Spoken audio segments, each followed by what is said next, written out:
अस्सलाम वालेकुम। अस्सलाम वालेकुम। वालेकुम अस्सलाम। जीते रहिए। नाम बताइए।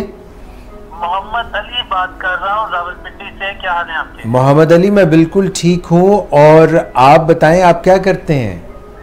जी मैं अभी स्टूडेंट हूँ, यूनिवर्सिटी में पढ़ता हूँ। मेरा सवाल है डॉक्टर साहब से। जी पूछिए। डॉक्टर साहब से मैं ये पूछना चाहता हूँ कि हम 4 भाई रहते हैं घर में। राइट। और बड़े भाई भी हैं जो नौकरी करते हैं, छोटे भाई मेरे साथ के पढ़ते हैं। ओके। सुबह से लेके शाम तक हमारे घर में सब एक दूसरे की इस्लाह करते रहते हैं, समेत मेरी वालदा के और वालिद के। अच्छा। सब एक दूसरे के पीछे पड़े रहते हैं, एक दूसरे को दुरुस्त करते रहते हैं। जी। मुश्किल हो गया घर में रहना, कोई तरकीब बताइए। अच्छा, एक मैं बड़ी मज़े की बात आपसे शेयर करना चाहूँगा और उसके बाद डॉक्टर साहब आपको जवाब देंगे। आप सुनिएगा विलिंग वेज के फेसबुक पेज पे। एक बात बड़ी मज़ेदार और हटके डॉक्टर साहब कहते हैं, और वो कहते हैं कि ये आपके सवाल से ज़रा हटके बात है। वो कहते हैं कि जो मियाँ बीवी का रिश्ता है ये इस्लाह का रिश्ता नहीं है, एक दूसरे की इस्लाह ना किया करें, और ये मियाँ बीवी का रिश्ता नहीं है। अब जो आपका सवाल है वो उसके कॉन्टेक्स्ट में भी जवाब देंगे, और ये बात पे भी शायद डॉक्टर साहब बात करें कि जो आपने कहा है कि भाई 4 भाई, माँ बाप, और सबका एक ही वतीरा और एक ही नज़र जिस पे मरकूज़ है कि एक दूसरे की इस्लाह करते हैं। तो मोहम्मद अली, आप सुनिए, जवाब सुनिए डॉक्टर सदाकत का।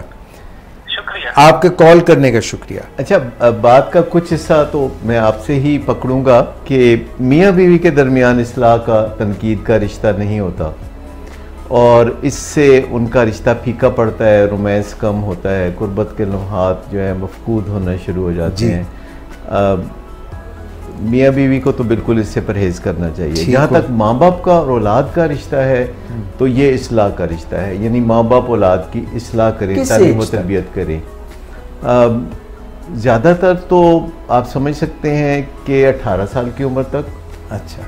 और फिर उसके बाद हस्बे ज़रूरत या उनकी ख्वाहिश के मुताबिक औलाद जब चाहे तो मशवरा कर सके।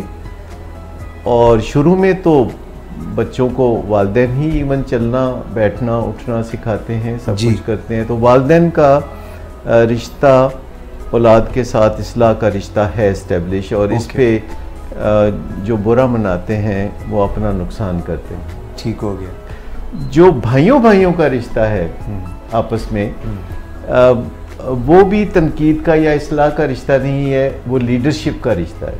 अच्छा। वो रहनुमाई का रिश्ता है, वो इंस्पायर करने का रिश्ता है, इम्प्रेस करने का रिश्ता नहीं। Leadership is not demanded, it is commanded. हाँ, ये मैनेजमेंट नहीं है, ये लीडरशिप है। मैनेजमेंट में और लीडरशिप में एक फ़र्क है। मैनेजमेंट में आप किसी के थ्रू कुछ काम करते हैं, और लीडरशिप के ज़रिए आप किसी के अंदर वो जज्बा जगा देते हैं कि वो आपके पीछे चलने लगता है। वाह। तो भाई एक दूसरे को इंस्पायर करते हैं, लीड करते हैं, और मैनेज नहीं करते। वो एक दूसरे के साथ नुक्ताचीनी भी नहीं करते, वो एक दूसरे को लेट डाउन भी नहीं करते, और वो कंपेटिटिव भी नहीं होते। लेकिन कुदरत का एक निज़ाम है, कुदरत, यही मैं कह रहा हूँ, कुदरत का एक निज़ाम है कि जिसमें सिबलिंग राइवलरी होती है, जैसे शरीका नहीं कहते, तो वो शरीका भी होता है कि एक बच्चा माँ बाप को अपने नंबर दिखा रहा है कि देखें मेरे कितने अच्छे नंबर आए, तो दूसरा भी कॉपी निकाल के ले आता है। सही। या एक बच्चा कहता है कि फलां के साथ आपने ऐसा किया है तो मेरे साथ भी लाजमी करें। तो भाइयों के रिश्ते में थोड़ी ट्रांसफॉर्मेशन की ज़रूरत है कि वो अपने छोटे भाइयों के लिए मशअल राह बने, और अगर कोई अपने भाई को देख के उसके पीछे नहीं चल सकता तो फिर भाई के मजबूर करने से भी वो पीछे नहीं चलेगा। तो ऐसे भी अब ये जिस तरह कह रहे थे घर पे रहना मुश्किल हो गया।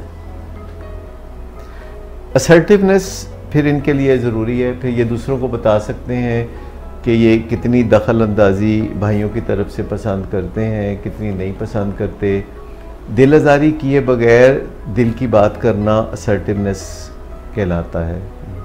दिल की बात दिल में रख छोड़ना और सड़ते कुटते रहना, ये एक डोर मैट बनने की तरफ राह चली जाती है। एक होता है बड़ा भाई, उसको तो राइट होता है वो बड़ा जो है, एक होता है छोटा भाई, चलो खैर है निक्का जो है यार, एक दरमियान में होता है भाई, वो क्या करे। देखिए दरमियान वाला जो है वो निस्बतन बेहतर पोजीशन में होता है। छोटे वाले के मसाइल कुछ ज़रा ज़्यादा होते हैं। वो कहते हैं ना, सग बास बरादरे खुर्द ना बास।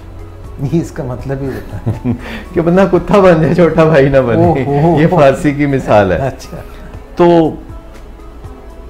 बात यह है कि आपस में जब भाई होते हैं तो एक दूसरे के बाजू होते हैं और एक दूसरे के मददगार होते हैं। नुक्ता चीनी वैसे कोई बहुत अच्छी चीज़ नहीं है। लोगों को ज़्यादातर अच्छे बुरे का पता होता है। अहलियत बाज़ औक़ात नहीं होती कि इंसान अपनी इस्लाह कर पाए, और कोशिश करने से ऐसा भी मुमकिन है। लेकिन दूसरों के ऊपर बहुत ज़्यादा स्नैप करना, दूसरों के ऊपर बहुत ज़्यादा नुक्ता चीनी करना, ये आपको पॉपुलर नहीं बनाता, जबकि आप पॉपुलर बनना चाहते हैं। आपको याद है किसी ज़माने में नाकदीन होते थे जी, जिन्हें क्रिटिक्स कहा जाता था, नाकिद कहा जाता था। देखिए मफकूद हो गए, ख़त्म हो गए।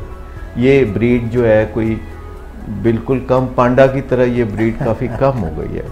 अब आपको दुनिया में ऐसे लोग नहीं मिलते जिनका तारुफ हो कि वो नाकदीन में से हैं, नक्काद हैं या कुछ ऐसा है। लोगों को पता चल गया इसमें कुछ हासिल मकसूद नहीं है।